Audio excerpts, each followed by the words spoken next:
Pour ne rien louper et s'abonner, c'est simple, il suffit de cliquer, comme dans la petite animation. Ça m'énerve ça, tous ces cons là qui te demandent de t'abonner. Est-ce que je te demande de t'abonner, moi?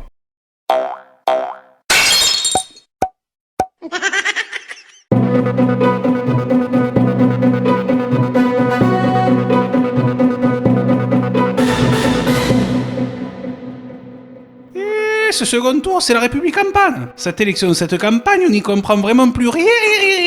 Emmanuel Macron nous dit que l'âge légal de la retraite sera 65 ans parce que c'est indispensable pour l'équilibre du système et quelques jours après qu'il pourrait la baisser à 64 ans, on va organiser un référendum sur la question. Il y a des petites gens qui ne sont pas dans la réalité et que c'est affectueusement qui voulaient emmerder les non-vaccinés. Après 5 ans en même temps, ils nous proposent 5 ans de plus. Et je vais vous faire une confidence, monsieur Apathy. Je n'ai pas envie de faire 5 ans de plus. C'est trop peu.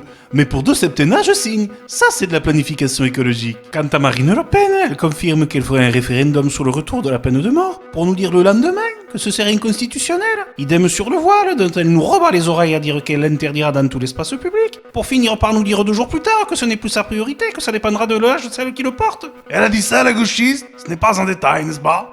Papa, t'es gentil. Tu la boucles ou je t'envoie chez Orpea. Monsieur Apathy, ce qu'il y a à retenir est simple. Pensée chat, pouvoir d'achat, douceur, féminité et félinité. J'en ai ras la frange. Voilà ce qu'est la politique. Le royaume du mensonge et de la promesse non tenue. Et je ne vous parle même pas des affaires. Tout le monde en a pâti. Ils nous prennent pour des jambons et ça me saoule. Lâchez-moi les basques que je retourne dans mon pays natal pour rouler les R et relancer les demandes d'indépendance. Chauve qui peut. Allons enfants de l'apathie. Malgré son faible score à la présidentielle, Zemmour veut poursuivre l'aventure reconquête. Bon courage, Eric. Aux Espagnols, ça leur a pris 700 ans. En Afrique, au barbaresque. Le double champion olympique de natation Yannick Agnel a été mis en examen pour viol et agression sexuelle sur mineurs de moins de 15 ans. Il l'avait bien dit qu'il se sentait plus à l'aise en petit bassin. Tu peux pas te faire enfiler comme ça. Le procès des attentats du 13 novembre 2015 se poursuit encore. Les juges cherchent toujours à établir les responsabilités de chacun et à qui profite le crime. Des cons qui acceptent de se faire sauter la tête pour la cause. Soupçon de dopage dans les courses de chevaux. On le savait déjà que dans les courses hippiques. Lors de sa visite à Lesbos, le pape François a porté son soutien à des femmes homosexuelles ayant fui la persécution dans leur pays. Tous les goûts doux sont dans la nature.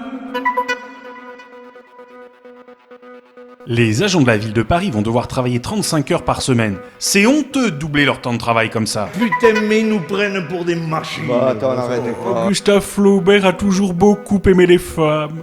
Tout petit déjà, pour pas faire son éducation sentimentale, il rêvait d'emmener Madame Bovary faire un tour dans sa Lambeau. DSK a souhaité un joyeux anniversaire à Gérard Rolls. Lui aussi, il a eu sa période SAD 2. Et vive le sport sur Antenne 2. Dopage dans les courses hippiques. Des traces de sang de Richard Virenque auraient été détectées chez les chevaux incriminés. Beaucoup disent que Francis Huster a pris la grosse tête. Ça fait déjà un moment qu'il n'est plus dans la réalité. Tuez-moi! Je représente le Christ. Sorti de la Reine des Neiges 3, Olaf succède à Angela.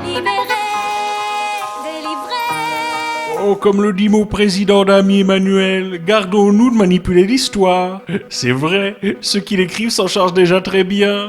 L'histoire, elle est écrite par les vainqueurs, toujours. Le perdant, il écrit rien du tout. Une association allemande spécialisée en suicide assisté oblige les personnes qui veulent mourir par euthanasie à être vaccinées contre la Covid-19.